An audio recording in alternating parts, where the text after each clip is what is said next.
Hello everyone. Today we talk about how to fix the app of Moovit. We go to settings.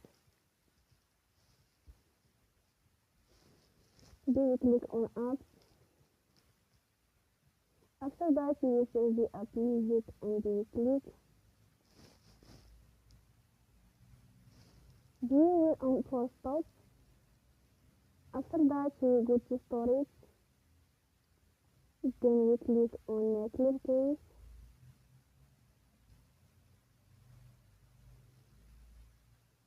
In the end, you will turn off your Wi-Fi and you will turn again. Don't forget to support us by like and subscribe. See you next time and thank you for watching.